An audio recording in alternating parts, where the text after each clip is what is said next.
pleasure now to introduce Professor Brian Rayner from Cape Town. Brian is going to give the South African Heart and British Cardiovascular Society lecture on targets of primary hypertension with and without comorbidities, and I suspect also will touch on with varying etiologies as well, perhaps. Anyhow, Brian is quite important to this meeting because he, with me, was the founding chairman of the Nephrology at the Limit series, which the formation of which followed a suggestion from Derek, surprisingly. Yet another important bit of instigation, Derek. And those meetings took place in Cape Town for several years as freestanding renal meetings, great success, and ultimately led to the merger of the nephrology, cardiology, and diabetes communities in these meetings we see now. So Brian has a lengthy track record in these meetings, and apart from that has been immersed in the field of hypertension, both renal and essential, for much of his career. So ideally placed to give this talk. Great pleasure to see you, Brian. Thank you. Thank you, John, for the kind words of introduction, and thank you for the organizers for inviting me to give this lecture. This is my hospital, the Groote Hospital, which is Dutch for Big Barn, which formed as a granary for the Dutch East India Company. And last year we celebrated the 50th anniversary of the first heart transplant, and Dr. Louis Washkansky, who was the first recipient, lay just over there, and the transplant was done in the theatre just over there, which is now a museum, if you wish to visit that museum. But now on to my talk. I thought this was apt. Without data, you're just another person with an opinion. It's very apt, but I have, looking at this talk, overwhelming data, but I think I'm still going to give you my opinion on the targets. And I think hypertension targets guidelines sort of like this kind of maze that's gone all over the place in the past few years. And after having reviewed the literature, I felt like diving off here. And so let's go to the history. And I think important, went back to what Mark Fepper. This guy said it was foolish to try and reduce blood pressure. And this guy said, although it was an important compensatory mechanism, it should not be tampered with, even if it's certain we could control it. And you may think this is really foolish, but these were the guys who made us do the randomized controlled trial. Because imagine how the diabetes field would have been changed if we'd done a randomized controlled study in the beginning and trying to fiddle around whether different targets of diabetes care resulted in cardiovascular outcomes. And so this is one of the most famous examples of this laissez-faire of treatment. Franklin Roosevelt, who started with hypertension, got worse and worse and worse and worse and worse, and then he died there. It was unexpected at a blood pressure of 320.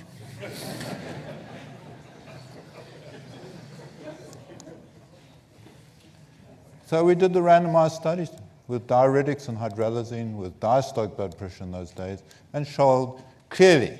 So now we cannot do a placebo-controlled studies. But, of course, when we look at the level of risk for blood pressure, it starts at 115, 75. You've seen this. And it exponentially goes up. Even at 135, 85, you're at increased risk. But we have clearly shown treating here, because look at the absolute risk reduction if you to reduce all the risk from treating blood pressure. As you get down here, the risk diminishes considerably.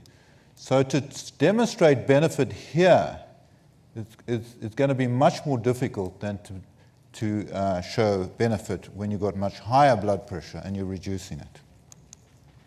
And of course, people theorize that when you have high-risk patients like diabetics, at these sort of blood pressures, you had much higher mortality. And these patients would then, therefore, be targeted for low blood pressure targets. So most guidelines uniformly said for uncomplicated essential hypertension 140/90, diabetics or high risk or established vascular disease less than 138, and based on a very tiny study, CKD with proteinuria less than 120/70. And everyone was happy. And then someone decided to reappraise the evidence behind these guidelines. And I'll show you just, this was the European, published in 2009. And they looked at diabetes, and this applies to coronary disease as well. They looked for the study that showed that 130 was a target. And here's UKPDS, which showed benefit of reducing blood pressure to 144. There's no study under 130. Here's the 134 for the advanced. But this was not an intention to treat study for randomizing patients to levels of blood pressure. So, and then there were sub-analysis of many studies, like the INVEST study. And they suggested that if you had coronary disease or no coronary disease and low blood pressure, you had a U-shaped relationship, which was more exaggerated for diastolic blood pressure, particularly if you had underlying coronary disease without revascularization. So, and then, as we know, coronary perfusion occurs in diastole. And people theorize if your blood pressure is above that level, you perfuse your heart. And if it's below this level, particularly if you have left ventricular hypertrophy or you have coronary disease, maybe perfusion ceases and you're at risk for myocardial infarction or acute coronary syndrome. And of course, this is another study where this was demonstrated, the CLARIFY study, not a hypertension study. Is this causality?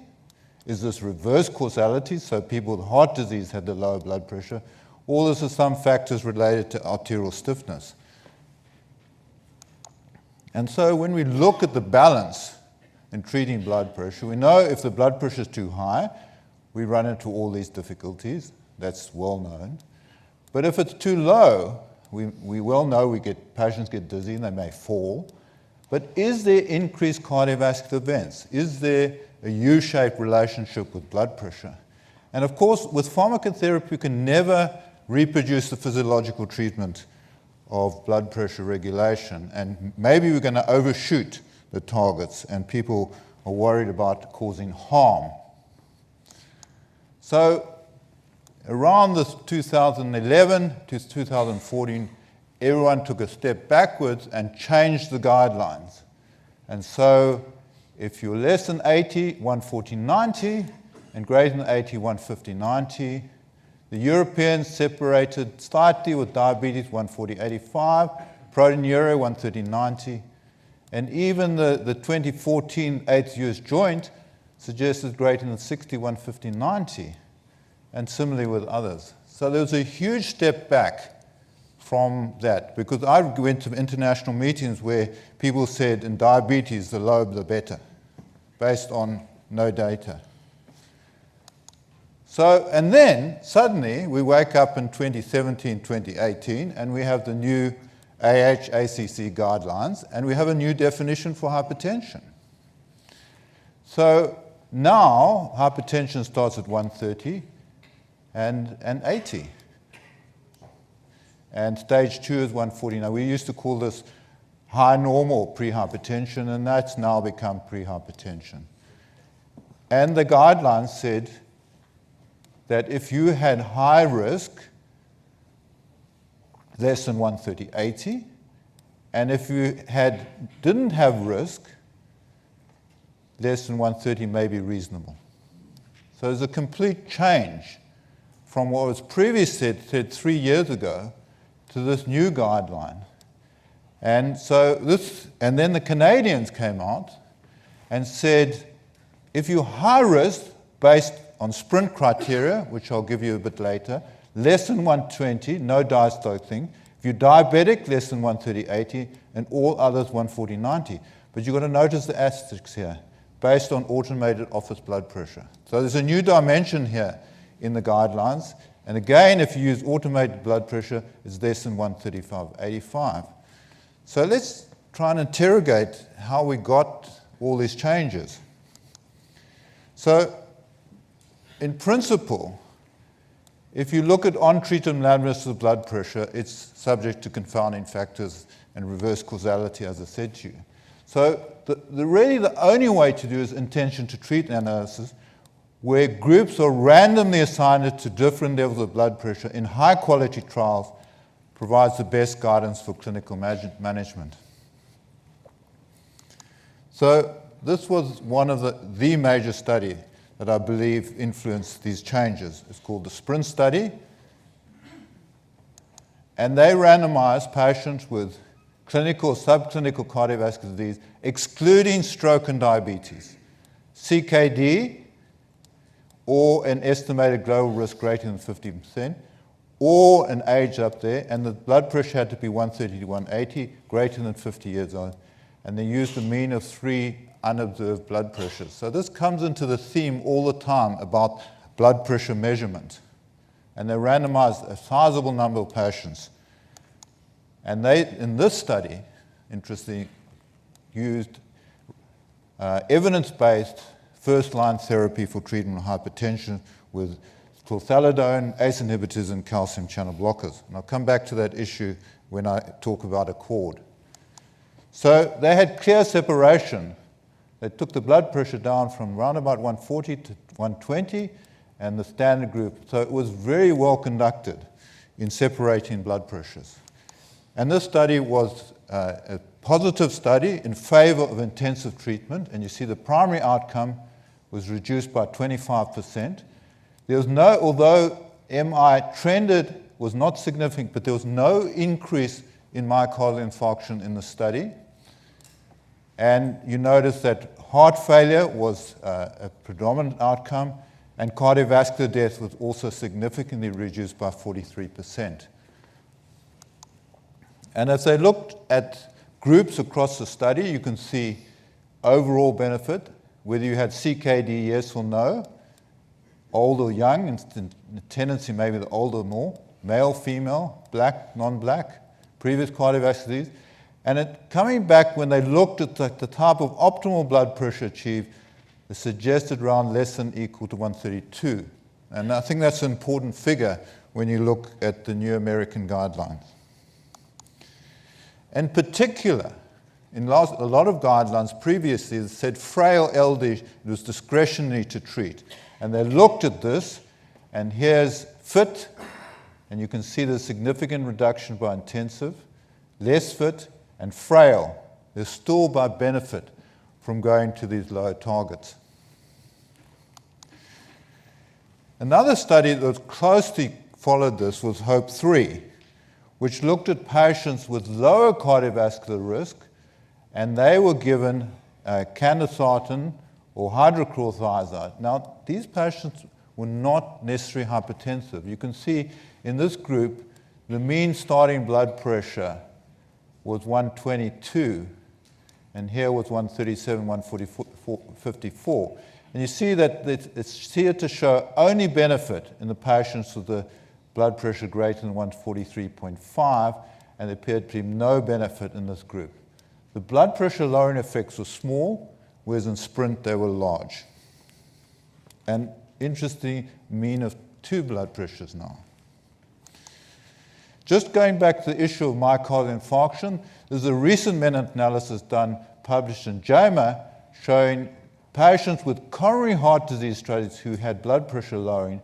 You can see there's no indication, in fact, there's indication for benefit in these patients across the spectrum, except overall mortality or cardiovascular mortality was not significantly reduced. Now, coming back to diabetes, this was the other major study. So this was the sort of sister of SPRINT, where they looked at high-risk patients with type 2 diabetes and randomized them to low intensive target, less than 120, and conventional targets, less than 140. Again, they clearly separated the groups, which was really good. But unfortunately, the primary endpoint was not met. There was a 12% reduction in favor of intensive treatment, but not significant. There was no increase of non-fatal MI and trend to reduction, no increase in cardiovascular death, and there was significant but small reductions in stroke in the study. And one of the problems with ACCORD, it was underpowered. There was only about 2,000 patients in each group. But then they put the data from SPRINT and ACCORD together and looked at all the outcomes, and you can see overall the combined cardiovascular outcomes was significantly reduced. Everything was trending in the right direction. The other issue with the cord was they used much more beta blockers, particularly in the intensively treated group, about a 50 to 6% increased use of beta blockers. And looking at a sub-analysis, and we always got to be cautious about sub-analysis in trials, is that patients on beta blockers had greater chance of having cardiovascular events, no change in all-cause death, and greater chance of having cardiovascular death. And this seemed to be an interaction with severe hypoglycemia, which was seen in the other arm of the study.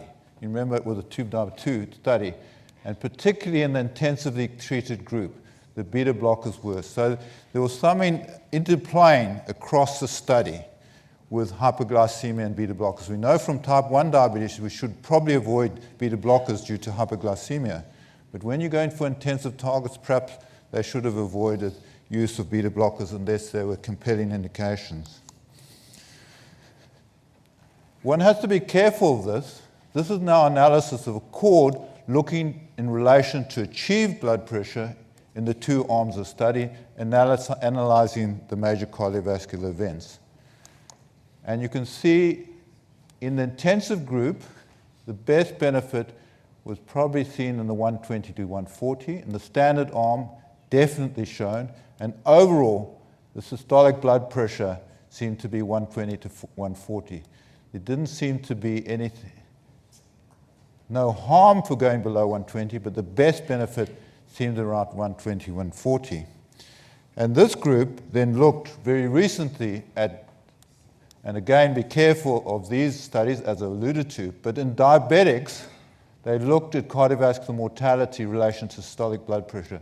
And these are the confidence interval, that's the mortality.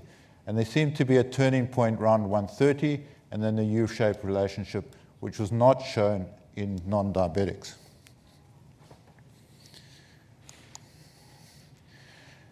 Now we turn to the issue that there have been innumerable meta-analyses in hypertension. Innumerable. I couldn't keep up with all the meta-analysis in hypertension. Here's the major one published in The Lancet. And this was accepted without a murmur. But what is crazy about this is that the best risk reduction seemed to be in patients without hypertension. All across, coronary heart disease, perhaps even stroke, the confidence is the why. So what is happening, and mortality, best risk reduction here. So what is happening is studies that don't really involve hypertension, where there is effects of ACE inhibitors maybe in heart failure, are having a blood pressure effect. And now this really important issue about meta-analysis. Risk reduction standardized per 10 millimeters of blood pressure. So they try to standardize because every study is different. They try to standardize. Now the same meta-analysis done without standardization gives you a completely different result. And you can see mortality, cardiovascular mortality, is best in the patients with high blood pressure. That's what we tell every sixth-year medical student. Your best outcomes are on the patients with the highest blood pressure. And right across the board, you can show that, except end-stage renal disease. There seems to be very little data on this. But you can see all these events, the higher the blood pressure, so this is not standardized and unadjusted. And there was an editorial now in the Journal of Hypertension 2018, standardization of risk reduction exaggerates differences between trials and makes meta-analysis highly sensitive to choice of statistical methods. Standardized for standard errors mask heterogeneous and results in biased effects myths. So there's clearly an issue around meta-analysis and hypertension, and this needs to be resolved. I'm not a statistician, and this sort of analysis concerned me because when you look at the two studies where virtually the same studies are done, and you standardize and you don't standardize, and you get a very different result. So this is an important issue. The other important issue is the way we measure blood pressure, because this is clearly haphazard. This is one of the most strongest outcomes of cardiovascular events. but we do it poorly and differently in every different study. And this caused a lot of controversy in SPRINT because we did unobserved automated blood pressure measurements. And automated blood pressure closely approximates ABPM more than office because it mitigates the white coat and it's greater predictor of end organ damage. And if we look at overall between automated blood pressure here on the right and ambulatory blood pressure and automated office, it's 2 millimeters lower than daytime automated. If you take a research office blood pressure, there's 9 millimeters blood pressure. That probably represents the white coat effect. And if you take routine office, it's 15 millimeters. So the big argument, what was the real blood pressure in relation to the other studies? And as you get closer to the target, this becomes critically important. If your blood pressure is 180, these differences are not so important. But really, when you're getting target, these differences are really important. And I think accuracy of blood pressure measurement is critically important if you're going to go for low targets. And just in elderly people, particularly systolic blood pressure, I think the designers of the Harvard study, this is a hypertension study in elderly, where they randomized patients to indapamide or placebo. Initiation 160, target 150. Look at seated systolic blood pressure in the office, 172. ABPM 140, 32 millimeters difference. So if you're treating patients with isolated systolic hypertension, be careful of this exaggerated white coat effect. And in fact, Professor Lionel Opie, who's one of the co-founders of the meeting, introduced automated office blood pressure in our clinic greater than 20 years ago. I wish I'd caught on to this and did it as a research project. But he started that, modifying the Spacelab ABPM device to measure blood pressure every minute. Of course, when you low blood pressure to low targets, you're going to run into some adverse effects. And clearly in the patients in serious adverse events were similar, but there was more hypotension, more syncope, but no increase of serious falls, more electrolyte abnormalities, probably due to the effects of chlorthalidone, which is a potent diuretic, and more acute kidney injury. And that was very similar in ACCORD, except there was more bradycardia in the intensive treatment group, presumably because of the greater use of beta blockade. And of course, the acute kidney injury was actually, quite surprisingly, not occurring in the patients with baseline CKD. It was patients who were without CKD with a significant increase of 30% in eGFR. But there was no increase in patients being dialyzed or end-stage renal disease. So if we then turn to the preventing progression of kidney disease, blood pressure control, there are actually 3 studies on intention to treat. The MDRD, which is 840 patients with non-diabetic CKD, and it was quite a complex study, but they had an intensified versus conventional BP, total cohort none on risk reduction. However, in patients with greater than 3 grams on the effective slope of GFR, and that was the basis for the 120/80 in the guidelines, a sub-analysis of a small arm of a small study. There may be on meta-analysis effect related to proteinuria and target. In the RAIN study, 335 patient non-diabetic kidney, total cohort no hen. African American study, nearly 1,000 African Americans with hypertensive CKD, intensified no benefit on intensive blood pressure control on GFR. Although in meta-analysis, not to say blood pressure control is important, they looked at mortality in patients with CKD and found there was reduction in mortality in the overall meta-analysis. But no, there appears to be no significant benefit on progression of kidney disease. In stroke, there's one study on intention to treat of low targets, and I presume this is another sister of SPRINT, where they randomized patients to conventional versus low targets. In this case, it was not quite 120, it was below 130. And there's a 19% reduction in all stroke, but did not reach significance. And sub-analysis secondary endpoint, significant reduction in intracerebral hemorrhage. So when we come to balancing the harms of intensive treatment, we clearly show there's hypotension, there's electrolyte abnormalities, there's some evidence of acute kidney injury, no end stage, and no increase of MI. Importantly, is adverse and expected and reversible and easily monitored. And there's no evidence to support increased cardiovascular events as these studies were conducted. So, now I'm going to give you my opinion.